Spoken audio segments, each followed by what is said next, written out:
Opal, c'est une marque de vêtements recyclés, fabriqués localement. Le but du jeu, c'est de faire les vêtements avec le plus bel impact sur l'homme et la planète. Donc pour ça, on travaille avec les matières les moins impactantes sur l'environnement, des matières recyclées, des matières naturelles. Et on travaille avec des ateliers partenaires les plus proches possibles de nos bureaux basés à Biarritz. Opal, ça fait presque un peu plus de 3 ans que ça existe, donc on est une petite équipe de 6 personnes. L'an dernier, on a fait un chiffre d'affaires de un peu plus de 350 000 € et cette année, ça continue de grandir. Après, notre business, il se fait à 99% sur le web, puisqu'on fonctionne beaucoup avec des précommandes, des réservations, et on expédie partout en France, parfois un petit peu à l'international. Aujourd'hui, on est déjà capable de faire des vestes à 60% recyclées. Là, le but du projet, c'est de faire une veste 100% recyclée et 100% recyclable. Surtout qu'on pousse la démarche le plus loin possible, puisqu'en fait, au-delà même du tissu, on a la même approche sur les boutons. Donc là, en fait, on va travailler avec le port de Saint-Jean-de-Luz et une autre entreprise paloise pour récupérer ces filets de pêche, les ramener à l'état de granulés, faire fondre ces granulés pour en faire des boutons.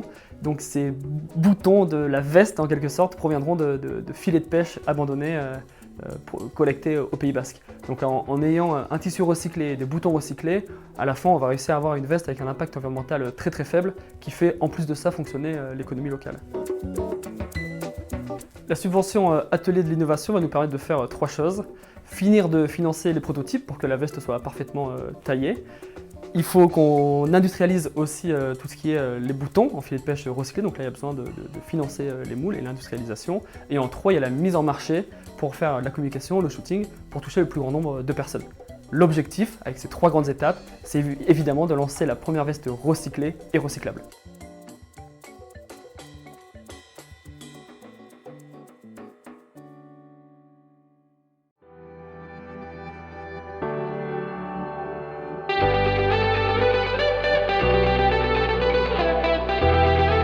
Glingster, c'est une start-up qui est implantée au Pays Basque, à la Technocité, qui compte aujourd'hui 13 personnes et qui se concentre sur le développement de machines-outils de fabrication additive. Alors qu'est-ce que c'est?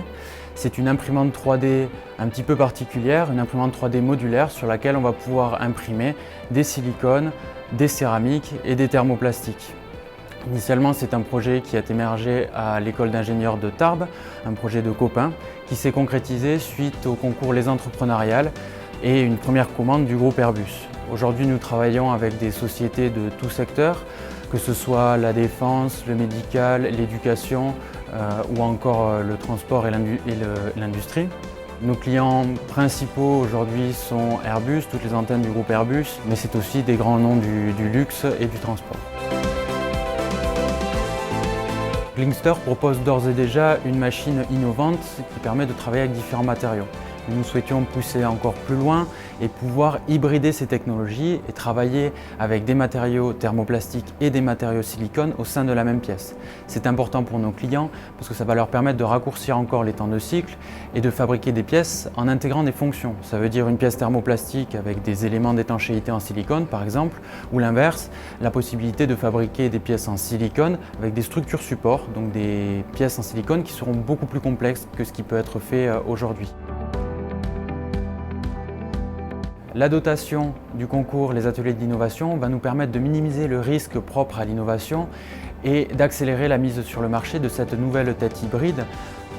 On parle de 6 à 9 mois plutôt que 2 à 3 ans, ce qui va nous permettre aussi de prévoir des embauches un petit peu plus tôt sur le territoire et de continuer notre croissance au sein de l'agglomération Pays Basque.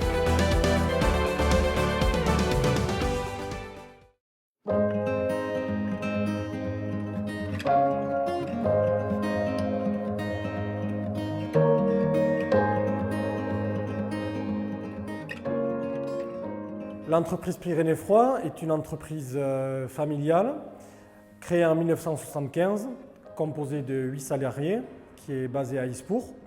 On travaille essentiellement dans le domaine du froid industriel, du froid à la ferme, des pompes à chaleur et des cuisines professionnelles.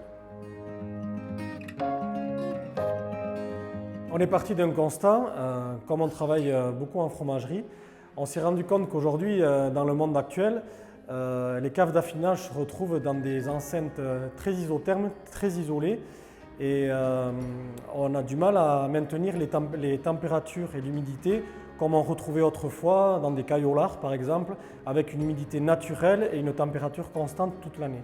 Donc à partir de là, on s'est dit qu'il fallait trouver un système d'humidification permettant de faire de l'humidité mais avec des très petites gouttelettes d'eau pour ne pas qu'elles se forment sur le fromage. Donc on a développé un système d'humidification à ultrasons avec un algorithme de régulation bien particulier développé dans nos locaux de façon à pouvoir maîtriser au mieux l'hygrométrie importante dans ces caves-là.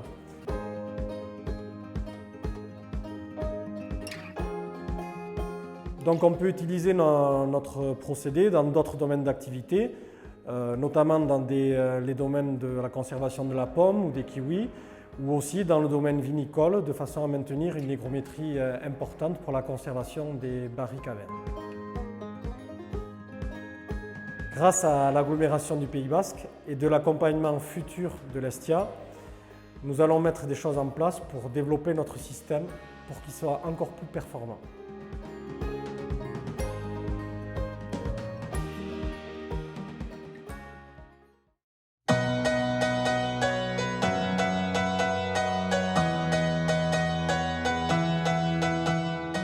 Compail Robotics, c'est une start-up qui a été créée en 2016 par Vincent Dupourquier.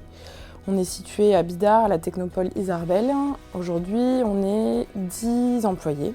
On fabrique des solutions robotiques B2B, donc business to business. Cette activité principale, elle se divise en deux parties. Donc la première partie, c'est tout ce qui est ingénierie consulting, dans les secteurs comme la sécurité, l'armement, le transport, le nettoyage ou encore la santé. Et la deuxième partie, c'est tout ce qui est solutions robotiques pour les personnes dépendantes et fragilisées et leurs aidants. Donc nos principaux clients, c'est Safran ou la DGA dans tout ce qui est sécurité, armement militaire. Après, au niveau de la santé, on travaille énormément avec des EHPAD, des maisons de retraite, donc des hôpitaux dans la région et dans toute la France.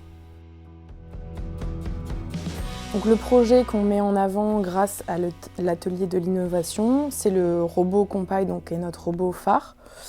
Le robot Compail, il a pour fonction d'assister le personnel soignant, les aidants et les résidents dans les établissements de santé. Il assiste par différentes fonctions, mais principalement, il va assister dans la mobilité, donc aider les gens à se déplacer, redonner de l'autonomie. Il va assister aussi grâce à ses fonctions et sa navigation autonome. On va programmer le robot pour se déplacer dans l'établissement tout seul, faire des annonces, diffuser du contenu, ou encore tout ce qui est divertissement. Donc soit ce sera un support pour les animateurs, soit ce sera un maintien de tout ce qui est mémoire cognitive. Grâce à la subvention de la communauté d'agglomération du Pays Basque, on va pouvoir fabriquer le deuxième prototype du robot Compail, ce qui va nous permettre de lancer la chaîne de fabrication du robot dans un atelier de fabrication qu'on aimerait installer ici à Isarbel. Et par la suite, industrialiser le robot, notamment en s'entourant d'entreprises locales pour fabriquer un robot made in Pays Basque.